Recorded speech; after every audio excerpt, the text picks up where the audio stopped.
And Fort Wayne marks just one stop on a 1,000-mile statewide bike ride. Law enforcement officers, family, and friends making their way through Northeast Indiana today for a special and more ceremonious sort of ride. Fox 55's Drew Fry explains how these riders hope to support fallen officers and their families. Almost 200 grueling miles in just 3 days. State Trooper Kevin Lynn Getz says support from strangers encourages him to keep pushing.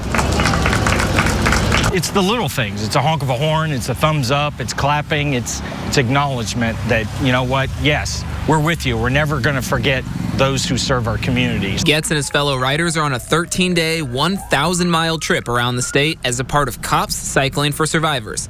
Monica Sahaski says they aim to raise money and awareness on behalf of family and friends of fallen law enforcement. A lot of times you have a fallen officer. We just lost one in Terre Haute. The funeral was yesterday.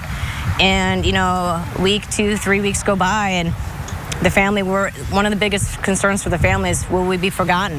And our goal with riding for 13 days, trying to travel around the state, is so that the survivors know that we won't forget them. And we won't forget the ultimate sacrifice. Bikers rode from Bluffton to Fort Wayne this morning, making a stop here at the Law Enforcement Memorial. They then took off down this road on their way to Angola for the night. You know, for 13 days, you're going to ride the hills. It's going to be hot. It's going to be terrible. It's going to hurt. You're going to suffer. But that's temporary.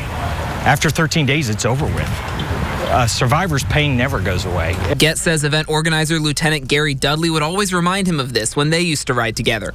Dudley and retired Chief Gary Martin helped start the annual event 20 years ago, but they were killed on this very bike ride in 2006. We're not going to forget them. We ride to remember, and if there's at least one cyclist, one officer that's able to pedal, we're going to make this journey around the state to carry on Gary Dudley, Gary Martin's mission to honor and to remember those officers. The group asks supporters in each town to sign their truck and donate to scholarships and foundations honoring fallen officers. In Fort Wayne, I'm Drew Fry, Fox 55 News. And those cyclists will ride through different Indiana towns for the next 10 days before completing their trip a week from Saturday in Indianapolis.